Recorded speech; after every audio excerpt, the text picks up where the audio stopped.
Very very important একটা বিষয়, এবং এটা আপনারা হয়তো ইতিমধ্যে অনেকেই জানেন। বিশ্বব্যাপী এই যে এলজিবিটি বা সমকামিতার এই বিষয়গুলোকে, তারপর ট্রান্সজেন্ডারের যে ইস্যুগুলো আছে, এগুলোকে বিশ্বব্যাপী প্রমোট করছে, বিশেষ করে পশ্চিমা বিশ্ব। দেখেন, আপনি কোথায় আছেন, বাংলাদেশে, পাকিস্তানে, ভারতে, আমেরিকায় না কানাডায়, এটা কিন্তু বিষয় না। বিষয়টা হচ্ছে আপনি পৃথিবীর একটি ভূখণ্ডে আছেন, আপনি আপনার ঈমান, আপনার আমল, আপনার আখলাক আপনি ঠিক রেখেছেন কিনা। এলজিবিটি বা এই যে সমকামিতার যে ফ্ল্যাগ, অর্থাৎ রেইনবো ফ্ল্যাগ, এই রেইনবো ফ্ল্যাগের যে সমস্ত কালারগুলো, এই কালারগুলো যখন আপনি বাংলাদেশে বিভিন্ন কোম্পানি দেখবেন, আজকেও নাকি কী প্রোগ্রাম আছে ঢাকা সিটির ভিতরে, যাই হোক সেই প্রোগ্রাম সম্পর্কে আমি কোনো কথা বলতে চাচ্ছি না।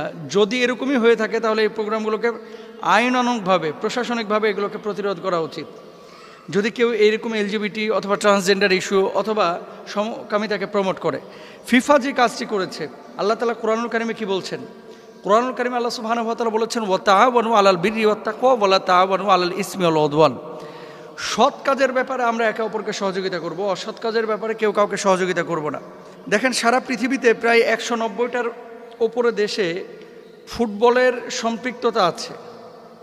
কোনো দেশ খেলে, কোনো দেশ খেলে না, খালি দেখে।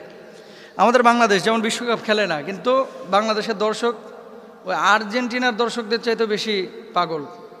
ব্রাজিলের ভক্তরা ব্রাজিলিয়ান দর্শকদের চাইতেও বেশি ইমোশনাল বা আবেগী, এই জন্য আত্মহত্যা পর্যন্ত করে ফেলায় যখন হেরে যায়। আমি যে কথাটা বলতে চাচ্ছি, ফিফা তাদের ফেসবুক পেজের প্রোফাইল যে চেঞ্জ করেছে, তার মানে কি বিশ্বব্যাপী এই যে ট্রান্সজেন্ডার, এলজিবিটি এবং সমকামিতাকে তারা প্রমোট করতে যাচ্ছে এবং বিশ্বব্যাপী এটার বৈধতা চাচ্ছে। কিন্তু কোরআন কি বলতেছে? কওমে লূতকে আল্লাহ সুবহানাহু ওয়া তাআলা কিন্তু এই সমকামিতার কারণে হত্যা করেছিলেন, ধ্বংস করে দিয়েছিলেন, আযাব দিয়ে একেবারে নিঃশেষ করে দিয়েছিলেন।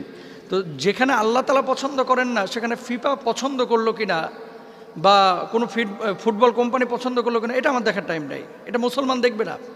ফিফা পছন্দ করছে নাকি কাতার পছন্দ করছে নাকি ফ্রান্স পছন্দ করছে, এটা কোনো মুসলমান দেখবে না। মুসলমান দেখবে যে আমার আল্লাহ পছন্দ করেন কিনা। লা ইউমিনু আহাদুকুম হাত্তা ইয়াকুনা আহাব্বা ইলাইহি মিন ওয়ালিদিহি ওয়া ওয়ালাদিহি ওয়ান নাসি আজমাইন।